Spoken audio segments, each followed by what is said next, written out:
Everyone எல்லாரும் வாங்க கோயிலுக்கு போகலாம். நாங்களாம் வந்து நீட்டாக ட்ரெஸ் பண்ணிவிட்டு ரெடி ஆயாச்சு. கோயிலுக்கு கிளம்ப போகிறோம். காரில் போயிட்டுருக்கோம்.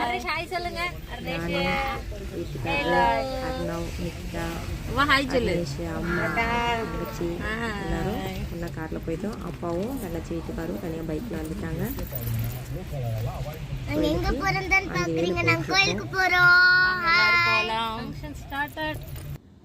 அப்புறம் கோயிலுக்கு ரீச் ஆனதுக்கப்புறம் தாத்தா மடியில் உட்காந்து தம்பிக்கு மொட்டை போட ஸ்டார்ட் பண்ணியாச்சு. நாங்கள் கூட நினச்சோம் பயங்கரமாக அழுவார் அப்படின்ட்டு.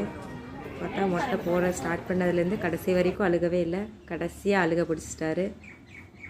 பாப்பாவோட ட்ரெஸ் நல்லாயிருக்கா கமெண்ட் பண்ணுங்கள். பாருங்கள் சமத்தா உட்காந்துட்ருக்காரு.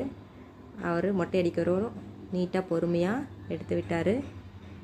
ஃபைனலாக மொட்டை போட்டாச்சு 2 பேருக்கும்.